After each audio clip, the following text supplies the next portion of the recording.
నమస్తే welcome to prime time debate. Phone tapping అంశం తెలుగు రాష్ట్రాల్లో సంచలనం సృష్టిస్తోంది. రెండు రాష్ట్రాల్లో కలిపి ఇప్పటివరకు 1000 మంది ఫోన్ల వరకు ట్యాప్ చేసినట్టు సిట్ అధికారులు తేల్చారు. అయితే గురు శిష్యులు ఇద్దరూ కూడా ఈ ఫోన్ ట్యాపింగ్ అంశంలో ఇరుక్కున్నట్టు తెలుస్తోంది. ముఖ్యంగా తెలంగాణలో కేసీఆర్ సీఎంగా ఉన్నప్పుడు అప్పటి కాంగ్రెస్ ప్రతిపక్షంగా ఉంది. కాంగ్రెస్ ఫోన్లను ట్యాప్ చేశారని, అలాగే ఆంధ్రప్రదేశ్లో జగన్మోహన్ రెడ్డి సీఎంగా ఉండి అప్పటి ప్రతిపక్షమైనటువంటి టీడీపీ వాళ్ళ ఫోన్లను కూడా ట్యాప్ చేశారని తేలుతోంది. ఇదిలా ఉంటే ముఖ్యంగా ఇటు కేటీఆర్ ఆయన చెల్లెల ఫోన్ కావచ్చు, అటు చూస్తే జగన్మోహన్ రెడ్డి ఆయన చెల్లెల ఫోన్ షర్మిలను కూడా ట్యాప్ చేయించారు అని చెప్పి వార్తలు వస్తున్న నేపథ్యంలో రెండు తెలుగు రాష్ట్రాల ప్రజలు కూడా చీకొడుతున్నటువంటి పరిస్థితి. ఓవరాల్గా అసలు ఈ ఫోన్ ట్యాపింగ్ అంశం గురించి మరి ఈ 1000 మంది ఎవరు, ఇంకెవరి పేర్లు బయటకు వచ్చే అవకాశం ఉంది అన్న విషయాలను ఈరోజు డిబేట్లో చర్చిద్దాం. మనతో పాటు డిబేట్లో పార్టిసిపేట్ చేసేందుకు స్టూడియోలో ఉన్నారు సీనియర్ జర్నలిస్ట్ సత్యమూర్తి గారు, అలాగే మరో సీనియర్ జర్నలిస్ట్ టీవీ శ్రీనివాస్ గారు. నమస్కారం సార్. నమస్కారం సార్.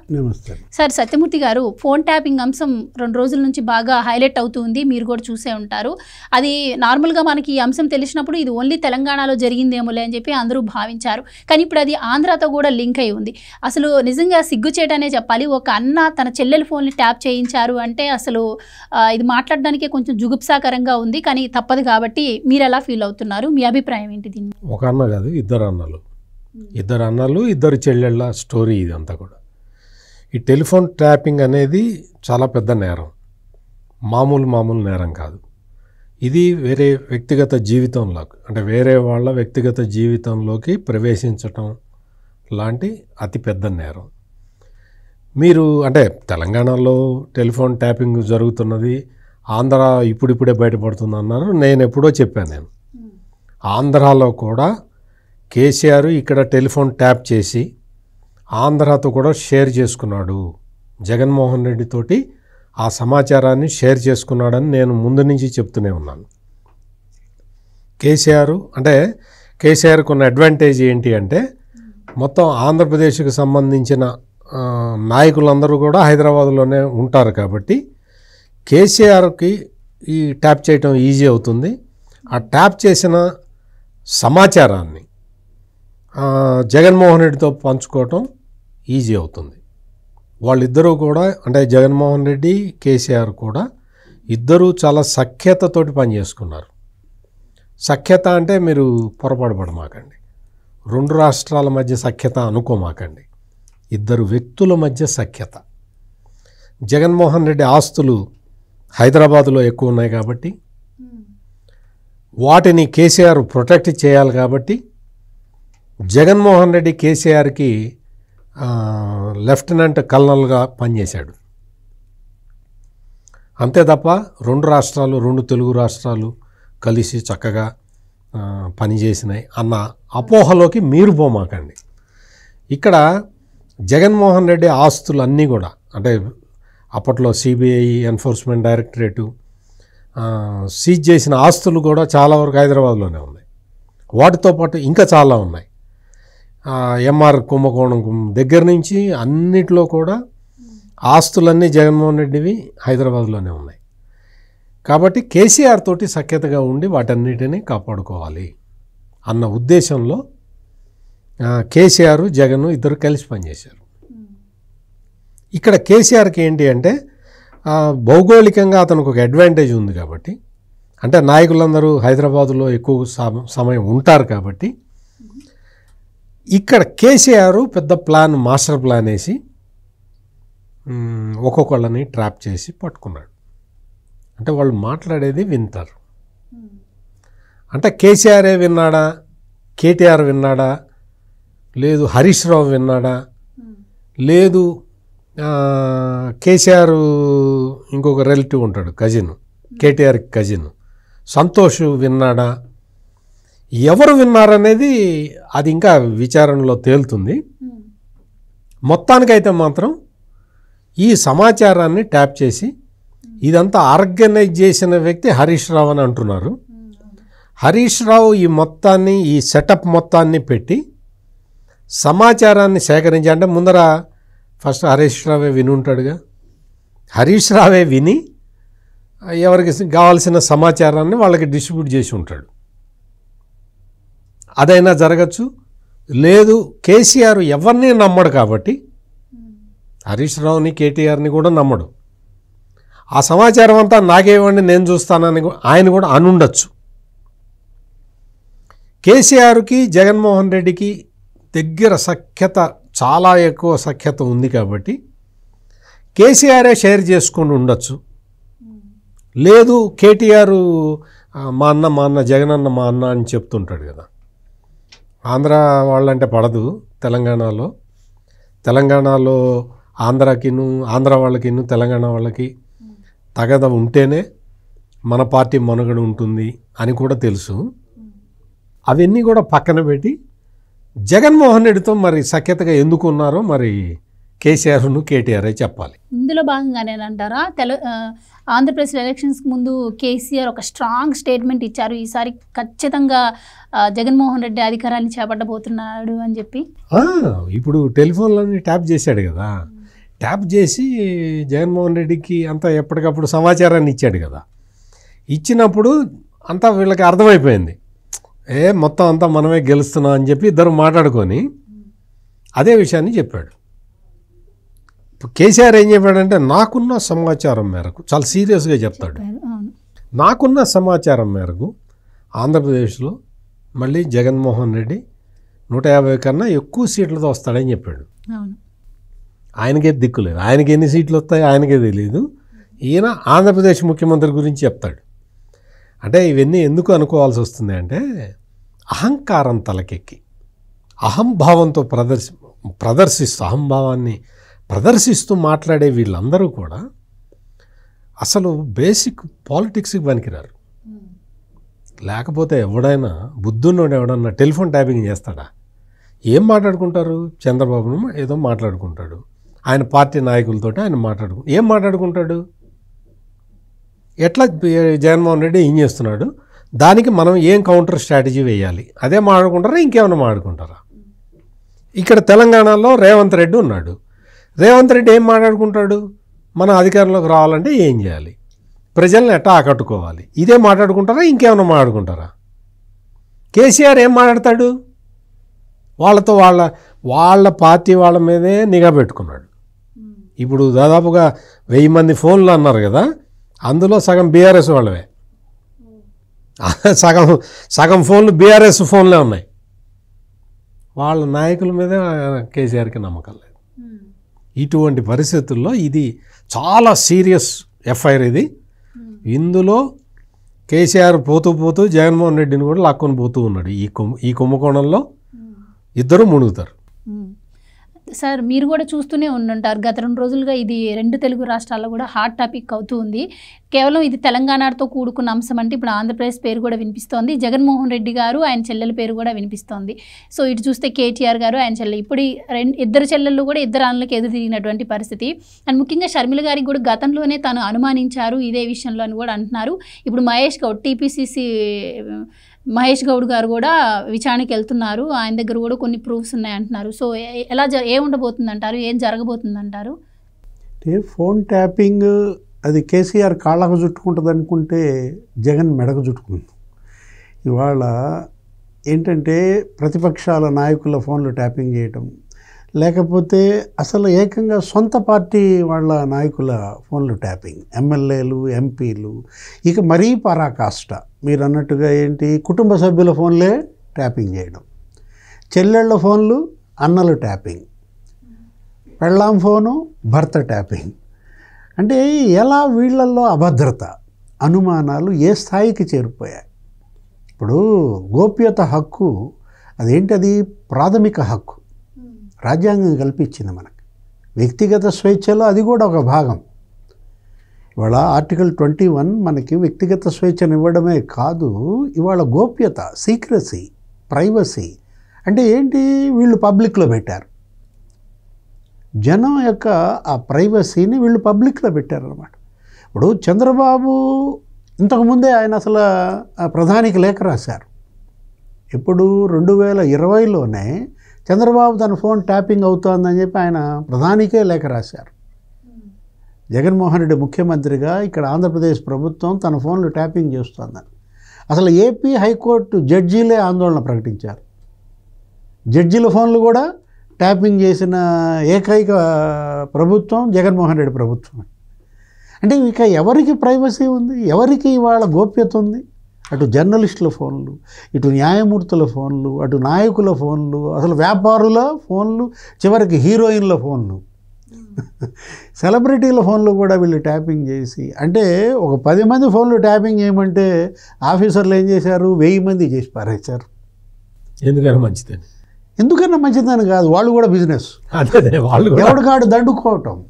ఇప్పుడు బంగారపు వర్తకుల ఫోన్లు ట్యాపింగ్, వాళ్ళని బెదిరించటం, వసూళ్లు చేయటం. రియల్ ఎస్టేట్ వ్యాపారుల ఫోన్లు ట్యాపింగ్, బెదిరించటం, వసూళ్లు చేయటం. అంటే తాడిని తన్నేవాడు ఉంటే వాడి తలను తన్నేవాడిలాగా ఇవాళ అధికారులు, ఇవాళ కేసీఆర్, జగన్మోహన్ రెడ్డి. నేను అంటోంది అదే, ట్యాపింగ్, ఫోన్ ట్యాపింగ్ వల్ల అసలు ఒక ముఖ్యమంత్రి రాజీనామా చేయాల్సి వచ్చింది. సత్యమూర్తి గారు తెలుసు, రామకృష్ణ హెగ్డే ఆయన పదవి కోల్పోయారు కర్ణాటక సీఎంగా అప్పట్లో. అంటే ఫోన్ ట్యాపింగ్ అనేది వాళ్ళ తీవ్ర నేరం. ఏది ఇప్పుడు టెలిగ్రాఫ్ యాక్ట్, లేకపోతే ఐటీ యాక్ట్, అది ఐటీ యాక్ట్ 66 కావచ్చు, టెలిగ్రాఫ్ యాక్ట్ 419 కావచ్చు, అన్నీ ఇంప్లిమెంట్ అవుతాయి దీంట్లో అన్నమాట. మనం చూసాం ఏది, ఈ ఎపిసోడ్ని నువ్వు 3 రకాలుగా చూడాలి. ఈ ఫోన్ ట్యాపింగ్ అనేది ఒకటి కేసీఆర్ 1.0లో ట్యాపింగ్, 2018లోనే ట్యాపింగ్ చేసినప్పుడు ఇక్కడ ఉన్నటువంటి ఆ తెలుగుదేశం పార్టీ నాయకులు హైదరాబాద్లో నివసించేవాళ్ళు, అప్పటి ఎన్నికల్లో వాళ్ళు పెడుతున్న ఖర్చులు, ఇక్కడ డబ్బులు పట్టుకున్నారు. ఎంపీ అభ్యర్థి వాహనంలో ఒక 2 కోట్లు పట్టుకున్నారు. అంటే ఎలా ఇక్కడ హైదరాబాదులో వాళ్ళ యొక్క వ్యాపారాలని, వాళ్ళ యొక్క ఆ బిజినెస్ ట్రాన్సాక్షన్స్ని, వాటన్నిటినీ కట్టడి చేయడం ద్వారా జగన్మోహన్ రెడ్డి గెలుపుకి అప్పట్లో కేసీఆర్ సహకరించడం, అక్కడ తెలుగుదేశం పార్టీ ఓటమిలో ప్రధాన కారణం టెలిఫోన్ ట్యాపింగ్. ఇది ఎప్పుడు 2014-19 కేసీఆర్ 1.0, తర్వాత కేసీఆర్ మళ్ళీ 2.0 బిగినాయి. అప్పుడు ఏం చేశాడు, తెలంగాణ కాంగ్రెస్ నాయకుల ఫోన్లు ట్యాపింగ్. మీరన్నారు మహేష్ కుమార్ గౌడ్, ఆయన చెప్తున్నాడు 600 మంది కాంగ్రెస్ నాయకుల ఫోన్లు ట్యాపింగ్ అంట, మొత్తం 1000 మంది ఫోన్లు ట్యాపింగ్ జరిగిందని. అంటే ఇవాళ ఇక ఇది పరాకాష్ట. రేవంత్ రెడ్డి ఇంటి పక్కనే నీకు ట్యాపింగ్ టవర్లు పెట్టారు. ఇప్పుడు రేడియో స్టేషన్ పెట్టినట్టు ట్యాపింగ్ స్టేషన్ పెట్టేసి రేవంత్ రెడ్డి ఇంటి పక్కన. అంటే ఒక 20 వాహనాలు వీళ్ళు కొన్నారని, ఒట్టి ట్యాపింగ్ కోసమే. ఇజ్రాయెల్ నుంచి పరికరాలు చట్ట విరుద్ధంగా దిగుమతి చేసుకున్నారని ఇప్పుడు 4 అరెస్ట్ అయ్యి ఇవాళ ఉన్నారు జైల్లో. ప్రణీత్ రావు, లేకపోతే భుజంగరావు, రాధాకిషన్ రావు.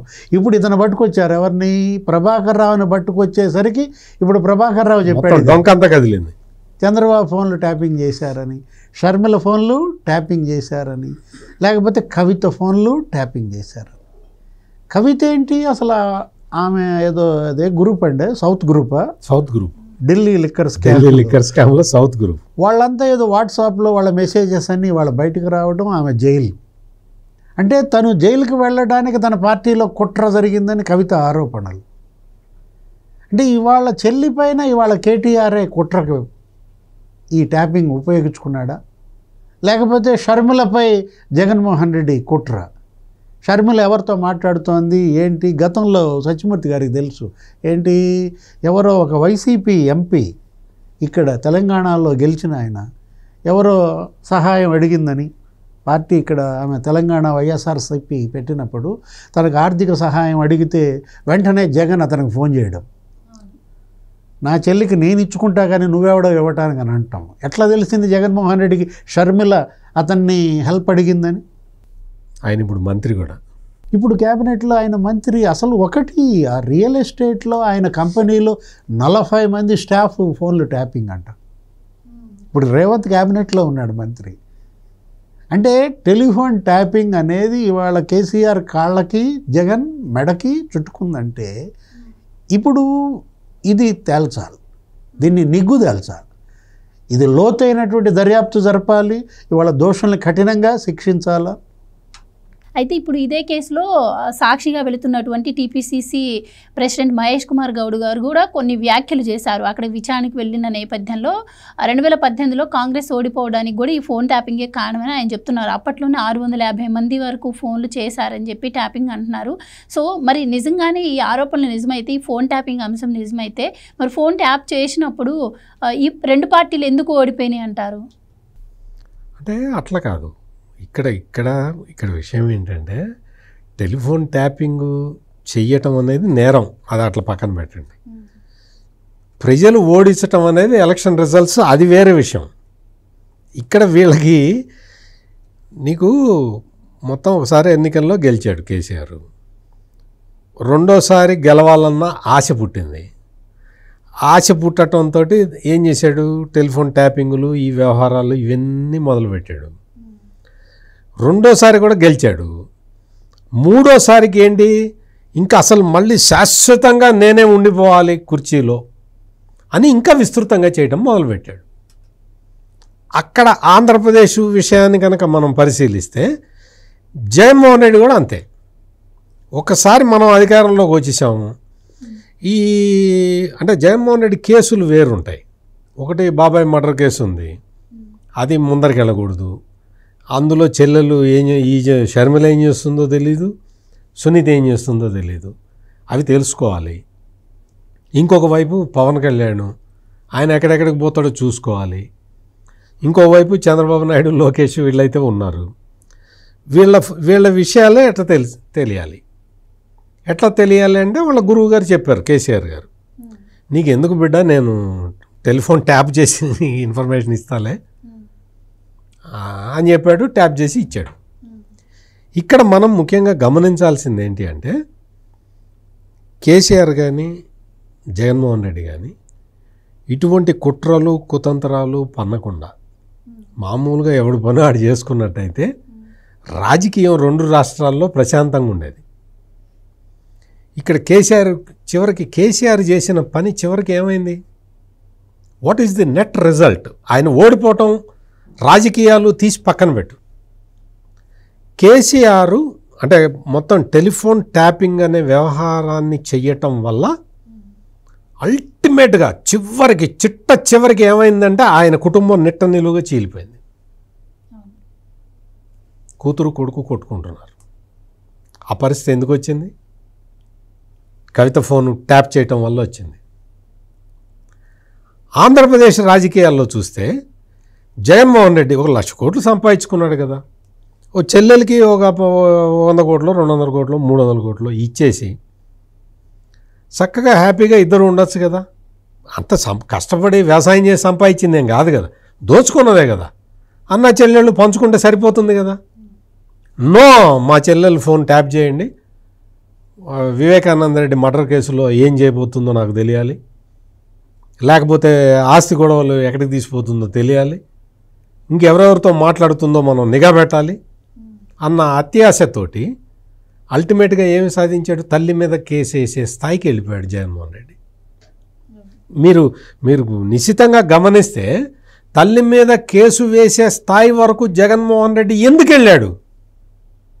టెలిఫోన్లు ట్యాప్ చేసి చెల్లెళ్ళు ఏం మాట్లాడుకుంటున్నారో వినటం వల్ల, చెల్లెళ్ళు ఏం చేస్తున్నారో తెలుసుకొని దానికి కౌంటర్ వేయాలి అన్న చెల్లెలు ఏం చేస్తుంది? అన్న జైలుకు పోవాలని కోరుకుంటుందా? ఏ చెల్లెలైనా అన్న సుఖంగా ఉండాలనే కోరుకుంటుంది కదా. తన రాజకీయం, తన ఉద్యోగం తన ఏదో చేసుకుంటుంది. షర్మిల చేసే దాంట్లో జగన్మోహన్ రెడ్డి వేలు పెట్టి, అమ్మాయికి ఇందాక డివిఎస్ గారు చెప్పింది అదే, ఈ అమ్మాయి ఏదో డబ్బులు అడిగితే అదే నువ్వు డబ్బులు ఇవ్వద్దని చెప్పి వాడికి ఫోన్ చేసి చెప్పటం, నీకు ఎట్లా తెలుసు? అది టెలిఫోన్ ట్యాప్ చేయటం వల్ల. అంటే ఇటువంటి పనులు చెయ్యకుండా జగన్మోహన్ రెడ్డి ఉన్నట్టయితే షర్మిల ఇంత వైలెంట్గా రియాక్ట్ అయ్యి ఉండేది కాదు కదా, అవునా కదా? అందుకని ఈ టెలిఫోన్ ట్యాపింగ్ తోటి అల్టిమేట్గా జరిగింది ఏంటంటే, కేసీఆర్ ఓడిపోవటం అది సత్యం. టెలిఫోన్ ట్యాప్ చేసినా ఓడిపోతాడు, చేయకపోయినా ఓడిపోతాడు. జగన్మోహన్ రెడ్డి ఓడిపోవటం అనేది ఖాయం. టెలిఫోన్ ట్యాపింగ్ చేసినా ఓడిపోతాడు, చేయకపోయినా ఓడిపోతాడు. కానీ టెలిఫోన్ ట్యాపింగ్ చేయటం వల్ల గవర్నమెంట్లో కూలిపోవటమే కాకుండా వాళ్ళ కుటుంబాలు కూడా కూలిపోయినాయి. వ్యక్తిగతంగా ఇద్దరు, ఇటు కేటీఆర్ కానీ అటు జగన్మోహన్ రెడ్డి కానీ ఇద్దరూ నష్టపోయారు, చెల్లెళ్ళని కోల్పోయారు. ఈ విషయం ఎవరు గ్రహించాలి? కేసీఆర్ గ్రహించాలి. కేసీఆర్ గ్రహించాలి. తనేదో రాజకీయ చాణక్యుడిని, తనేదో జగన్మోహన్ రెడ్డికి హెల్ప్ చేస్తున్నాను అనుకున్నాడు, కానీ తన కుటుంబంలో కూడా చిచ్చు పెట్టుకుంటున్నాను అన్న విషయం తెలియని వృద్ధ చాణక్యుడు. సార్ మరి 2 రోజుల నుంచి ఇది హాట్ టాపిక్గా నడుస్తూ ఉంది. అంటే షర్మిల ఫోన్ ట్యాప్ చేశారని చెప్పి సిట్ అధికారుల దగ్గర ఆధారాలు దొరికాయి అంటున్నారు. అంటే మిగతా చంద్రబాబు గారిది కావచ్చు, లోకేష్ గారిది, పవన్ కళ్యాణ్ గారిది, వీళ్ళది కూడా ట్యాపింగ్ గురై ఉంటుందా అని చెప్పి అనుమానంగా ఉంది. కానీ దానికి సంబంధించి మరి ఆధారాలు అయితే బయటకు వచ్చినట్టు తెలియట్లేదు. కానీ మరి దీనికి సంబంధించి ఇటు వైసీపీ వాళ్ళు కానీ అటు టీడీపీ వాళ్ళు కానీ ఎవరు కూడా స్పందించలేదు. ఎలా చూడొచ్చు అంటారు? ఇందాక డివిఎస్ గారు చెప్పారు, చంద్రబాబు నాయుడు ముందరే లెటర్ రాశారు, ప్రైమ్ మినిస్టర్కి లెటర్ రాశారు అని చెప్పారు ఆల్రెడీ టెలిఫోన్ ట్యాపింగ్ మీద. అంటే ఇప్పుడు దీనిపైన స్పందించాల్సింది ఎవరు? కేసీఆర్ స్పందించాలి. ఎందుకు స్పందించట్లేదు? కేసీఆర్ స్టేట్మెంట్ ఎందుకు ఇవ్వలేదు? జగన్మోహన్ రెడ్డి స్పందించాలి. జగన్మోహన్ రెడ్డి ఎందుకు స్టేట్మెంట్ ఇవ్వట్లేదు? తను ప్రెస్ మీట్లు పెట్టాడు, లేదో వెళ్ళి మాట్లాడుతున్నప్పుడు ట్యాపింగ్కి నాకు సంబంధం లేదనే మాట ఎందుకు రావడం లేదంటే కారణం అదే, తేలుగుట్టిన దొంగలు. ఇప్పుడు దొంగకు తేలుగుడితే మరి అరుస్తాడా? అరవలేడు కదా, అరిస్తే పట్టుకుంటారని. అంటే ఇప్పుడు ఇష్యూ ఏంటంటే సత్యమూర్తి గారు ఇందాక చెప్పారు, ఒక మంచి నీతి చెప్పారు, ఒక మోరల్. ఏది? ట్యాపింగ్కి పాల్పడ్డారు, మీ పతనం ఆగిందా? అంటే ట్యాపింగ్ చేసినా మీ పతనాన్ని ఆపలేకపోయారన్నటువంటి ఆ అంశాన్ని ఎందుకు మీరు విస్మరించారు? మీ పార్టీలు పతనం కాదు, కుటుంబాలే పతనమైన పరిస్థితి. అంటే వాళ్ళ నెత్తిన వాళ్ళు చేయి పెట్టుకున్నారు. చంద్రబాబు నెత్తిన చేయి పెడదాం అనుకున్నాడు జగన్మోహన్ రెడ్డి, రేవంత్ నెత్తిన చేయి పెడదాం అనుకున్నాడు కేసీఆర్. చివరికి వాళ్ళ నెత్తిన వాళ్ళు చేయి పెట్టుకున్నటువంటి పరిస్థితి. రేవంత్కి ఏముంది, ముఖ్యమంత్రి అయి కూర్చున్నాడు. రేవంత్ రెడ్డి కిచెన్లో పెళ్ళంతో ఏ కూర వండమంటావు అనేది కూడా ఇళ్ళిన్నారంట. అంటే ఇంకెక్కడుంది ప్రైవసీ? ఇప్పుడు ఇవాళ దారుణం కదా, దారుణమైన విషయం కదా. అంటే అసలు రోడ్డు మీద పెట్టారు, రేవంత్ కుటుంబాన్ని రోడ్డు మీద పెట్టారు. అంటే ఇప్పుడు ఫామ్ హౌస్లో కేసీఆర్ ఎందుకున్నాడు, ప్రగతి భవన్కే పరిమితం ఎందుకు అయ్యాడు, జగన్మోహన్ రెడ్డి ప్యాలెస్ దాటి బయటికి ఎందుకు రాలేదు అంటే అదే అన్నమాట. 24 గంటలు ఈ ట్యాప్ చేసిన ఫోన్లు వింటూ కూర్చున్నారేమో, ఎంజాయ్ చేస్తున్నారు అన్నమాట. మనమేమో పబ్జీ ఆడుకుంటున్నాడేమో అనుకున్నాం, ఏది ట్యాపింగ్ రికార్డులు వింటున్నాడు. అంటే కోడ్ భాషలో, ఏది షర్మిల ఫోన్లు కోడ్ భాషలో ఇదైనట్టుగా విన్నట్టుగా, లేకపోతే వాయిస్ రికార్డులు అంట, వాళ్ళ షర్మిల వాయిస్ రికార్డులన్నీ జగన్మోహన్ రెడ్డి దగ్గర. అంటే ఎంత అభద్రత, ఎంత అనుమానం. చివరికి చెల్లెళ్ళనే అనుమానించారంటే ఇంక వీళ్ళు ఏంటమ్మా, వీళ్ళ నీడనే వీళ్ళు అనుమానిస్తున్నటువంటి పరిస్థితి అనమాట. ఇప్పుడు కోటమిరెడ్డి శ్రీధర్ రెడ్డి నీకు తెలుసు, వైసీపీ ఎమ్మెల్యే, ఆ రోజు ఏమనన్నాడు, నా ఫోన్ ట్యాపింగ్కి గురైంది, పిఎస్ఆర్ ఆంజనేయులు ఫోన్ ట్యాపింగ్ చేశాడన్నారు. ఇంటెలిజెన్స్ ఐజీ ఆ పిఎస్ఆర్ ఆంజనేయులు, ఎందుకంటే కోటమిరెడ్డి శ్రీధర్ రెడ్డి ఎవరో ఫ్రెండ్తో మాట్లాడాడంట, ఏదో వర్కుల గురించో ఏదో కాంట్రాక్టుల గురించో. వెంటనే పిఎస్ఆర్ ఆంజనేయులు ఈ ఫోన్ పెట్టగానే ఫోన్ చేశాడు. ఆయనతో ఏదో మాట్లాడారంట, మీరు ఏంటి అని అంటే చెబితే నేను చెప్పాలి ఆంజనేయులు గారికి, లేకపోతే మా ఫ్రెండ్ చెప్పాలి. ఎట్లా తెలిసింది ఆంజనేయులకి? నేను చెప్పలేదు, మా ఫ్రెండ్ చెప్పేవాడు కాదు అంటే విన్నాడు. జగన్మోహన్ రెడ్డి, సత్యమూర్తి గారు ఎప్పుడు మనకేం చెబుతుంటారంటే, ఎలక్షన్ ముందు ఏమనేవాడండి ఆయన, నేను ఉన్నాను, నేను విన్నాను అంటే వింటామంటే ఏదో అనుకున్నాం, టెలిఫోన్ ట్యాప్ చేసి వింటాం. అంటే నేను ఉన్నాను అంటే అర్థం నేను ఇంట్లో ఉన్నాను, ఇంట్లో ఉండి మీ అందరినీ వింటున్నాను అని. ఇవాళ మొత్తం 5 కోట్ల మంది ప్రజల ఫోన్లన్నీ విన్నాడు. ఎవరు? జగన్మోహన్ రెడ్డి ఇంట్లో కూర్చొని. 4.5 కోట్ల మంది ఫోన్లు విన్నాడు కేసీఆర్ ఫామ్ హౌస్లో కూర్చుని అనమాట. ఒక కోటమిరెడ్డి శ్రీధర్ రెడ్డే కాదు, జడ్జీలు ఫోన్లు వినడం ఏంటమ్మా? ఏపీ హైకోర్టు జడ్జీలే ఆందోళన ప్రకటించారంటే మా ఫోన్లు ట్యాపింగ్ అవుతున్నాయి అంటే వాళ్ళు తీర్పులు ఇస్తున్నారు, ప్రభుత్వ వ్యతిరేక నిర్ణయాలు మరి అక్కడ కోర్టులు అది తప్పుపట్టిన పరిస్థితుల్లో ఆంగ్ల మాధ్యమం అనో, ఏబీవీ సస్పెన్షన్ విషయమో, లేకపోతే ఆ స్థానిక సంస్థల ఎన్నికల పైన కానీ, నిమ్మగడ్డ రమేష్ కుమార్ ఇష్యూ, ఆ 3 రాజధానుల బిల్లు, వీటన్నిటిలో తన ప్రభుత్వానికి వ్యతిరేకంగా జడ్జీల తీర్పులు ఉంటున్నాయని ఏకంగా న్యాయమూర్తుల ఫోన్లే ట్యాపింగా. అంటే ఏ స్థాయికి జగన్మోహన్ రెడ్డి వెళ్ళాడు అనేది అక్కడే మనకి కనపడుతున్న పరిస్థితుల్లో ఇది పతనానికి పరాకాష్ట. కానీ ఒక సందర్భంలో ఆయన చెప్పాడు కదా, నాకు ఫోనే లేదని. మేబీ ఆయన అందుకే యూజ్ చేయలేదేమో. ఫోను లేదు అంటే అది అందరి ఫోన్లు ఆయనదే అయినప్పుడు ఇంకా ఫోన్ ఎందుకు? ఫోన్ ఎందుకు అన్నీ వింటుంటాడు కదా. సో ఇప్పుడు జడ్జీల ఫోన్ ట్యాపింగ్ అనేది చాలా సీరియస్ వ్యవహారం. ఎంత సీరియస్ వ్యవహారం అంటే జడ్జీలు అంటే ఎవరితోటో మాట్లాడి ఎవరి ఇన్ఫ్లుయెన్స్లోనో ఉండి తీర్పులు చెబుతున్నట్టుగా ఆ రోజున క్లియర్ కట్గా సజ్జల రామకృష్ణారెడ్డి, జగన్మోహన్ రెడ్డి మాట్లాడారు. అంటే వాళ్ళు ఒక ఇన్ఫ్లుయెన్స్లో వేరే వాళ్ళు ఎవరు మేనేజ్ చేస్తున్నారు, వ్యవస్థల్ని మేనేజ్ చేస్తున్నారని అప్పట్లో సజ్జల రామకృష్ణారెడ్డి సన్నాయి నొక్కులు నొక్కేవాడు.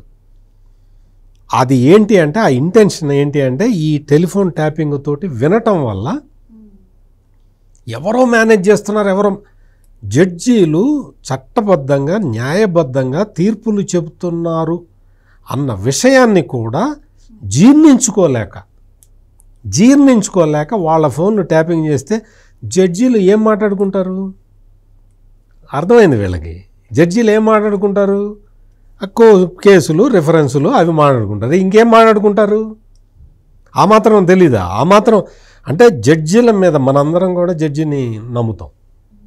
ఇప్పుడు నేను కొమ్మినేని శ్రీనివాసరావుకి బెయిల్ వచ్చింది, ఆ జడ్జీల మీద ఎవరన్నా అన్నారా? వాళ్ళు ఏదో ఇన్ఫ్లుయెన్స్లో ఇచ్చారు తీర్పు అని ఎవరన్నా అన్నారు? ఎవరు అనరు కూడా. జడ్జి చెప్పాడు, ఏం చెబితే అదే ఫైనల్.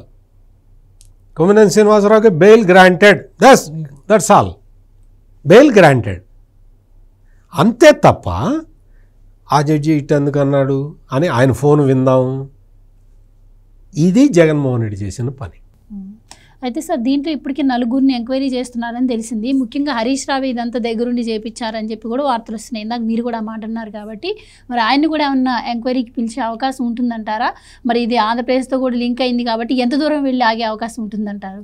ఇప్పుడు చాలా అంటే ఇంకా మొత్తం వీళ్ళు ఏం చేశారంటే హార్డ్ డిస్కులన్నీ తగలబెట్టేసి ఆ అవశేషాలను కూడా మూసీ నదిలో కలిపారు. మామూలుగా ఎవరైనా చనిపోతే అస్థికల్ని 3 భాగాలు చేసి మూసీ నదిలో, గంగా నదిలో, గోదావరిలో కలిపొస్తారు. అట్లా వాటి యాషెస్ కూడా తీసుకెళ్ళి మూసీ నదిలో నిమజ్జనం చేశారు వీళ్ళు. ఎంత నిమజ్జనం చేసినా మరి ఇంకా డ్యూటీలో ఉన్న పోలీసులు కూడా వీళ్ళకన్నా తెలియగలే ఉంటారు కదా. ఒక అతని టెలిఫోను కాల్ డేటా అదంతా దాన్ని అనాలిసిస్ చేస్తే ఇవన్నీ బయటకు వచ్చినాయి. ఆ ఫోన్ని తీసుకొని ఆ ఫోన్ హ్యాండ్ ఓవర్ చేసుకొని దాన్ని అనలైజ్ చేస్తే అందులో మొత్తం సమాచారం ఉంది. అట్లా దొరికారు వీళ్ళు. అంటే ఈ పాయింట్ ఎందుకు చెప్తున్నానంటే కేసుని దర్యాప్తు చేయటానికి ఈ రకరకాల టెక్నిక్స్ వాడతారు, రకరకాల టెక్నికల్ అసిస్టెన్స్ తీసుకుంటారు, సర్కమస్టెన్షియల్ ఎవిడెన్స్ తీసుకుంటారు. వీటితోటి సమాచారాన్ని క్రోడీకరించి వాళ్ళు they will come to a conclusion. దానికి కొంత టైం పడుతుంది, కానీ కంక్లూజన్కి ఒక్కసారి వచ్చేసిన తర్వాత యాక్షన్ చాలా క్విక్గా ఉంటుంది. ఎందుకంటే ఇది ఇందాక డివిఎస్ గారు చెప్పినట్టు టెలిగ్రాఫ్ చట్టాన్ని ఉల్లంఘించటం, ఐటీ యాక్ట్ని ఉల్లంఘించటం, చాలా సివియర్ పనిష్మెంట్స్ ఉంటాయి.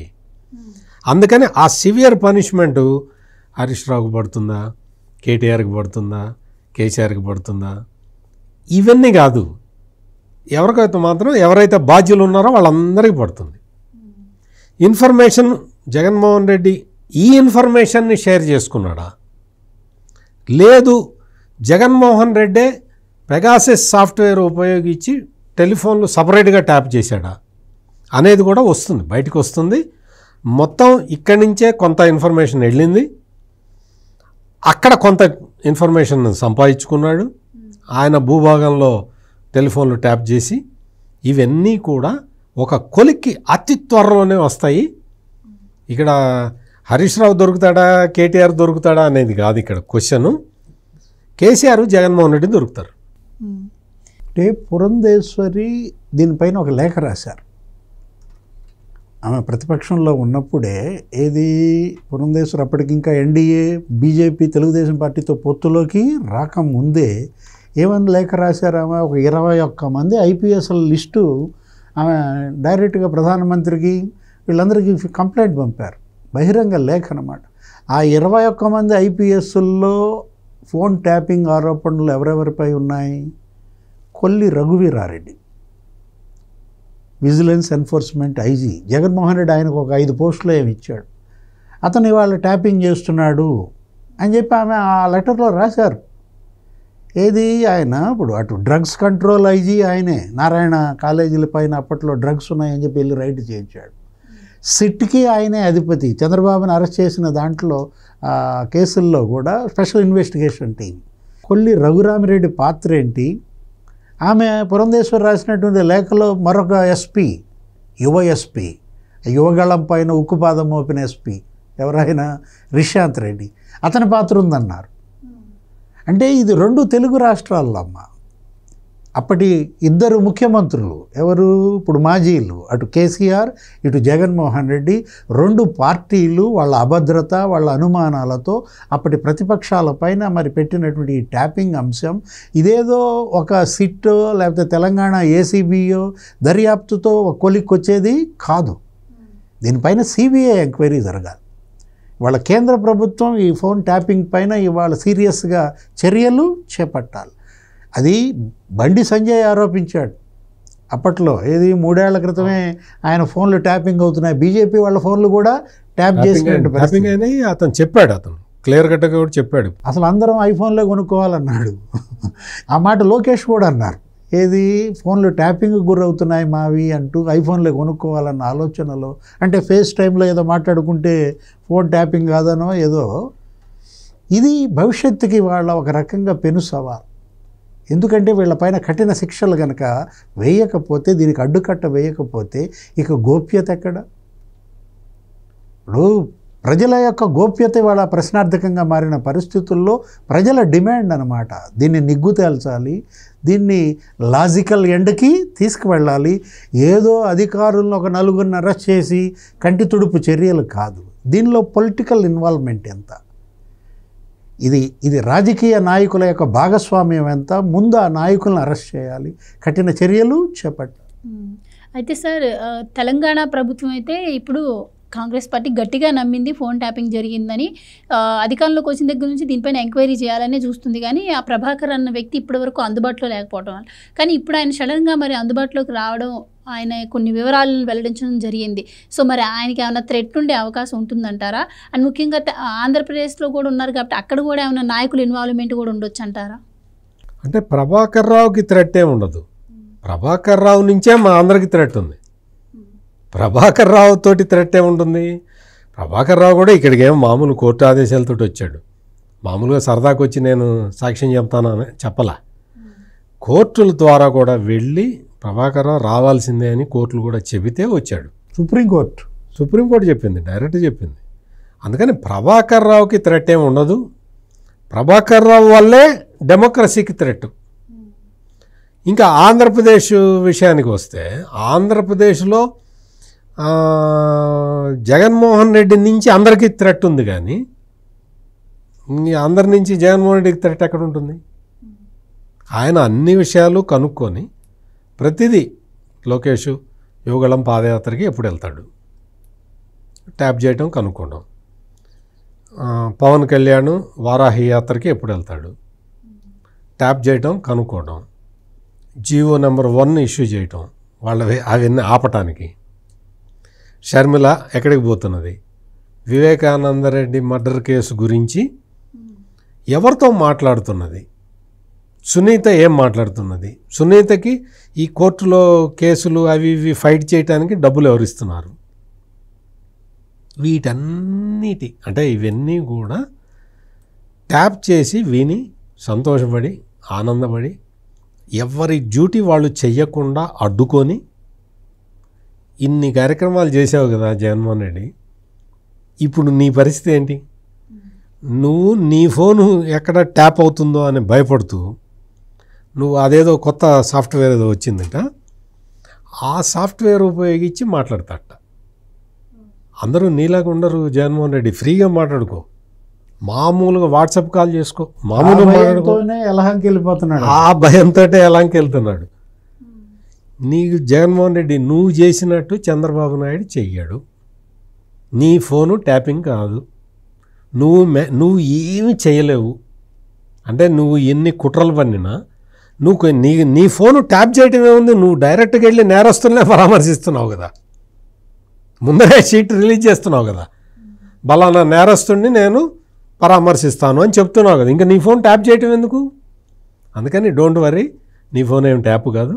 కానీ నువ్వు చేసిన పనికి మాత్రం నువ్వు శిక్ష అనుభవించాల్సిన టైం మాత్రం దగ్గర పడదు. ట్యాపింగ్ చేస్తే తప్పేంటి అంటాడు, నా చెల్లెల ఫోన్ నేను ట్యాప్ చేసుకుంటా తప్పేంటి అంటాడు.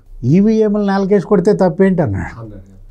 ఆ రోజు నెల్లూరు జిల్లాలో పిన్నెల్లి పరామర్శకి వెళ్ళి ఏమన్నాడు, ఈవీఎంలు పగల కొడితే తప్పేంటి అన్నాడు. ఇప్పుడు ట్యాపింగ్ చేస్తే తప్పేంటి, అదే సత్యమూర్తి గారు చెప్పారు కదా, మా చెల్లి ఫోన్ నేను ట్యాప్ చేశాను.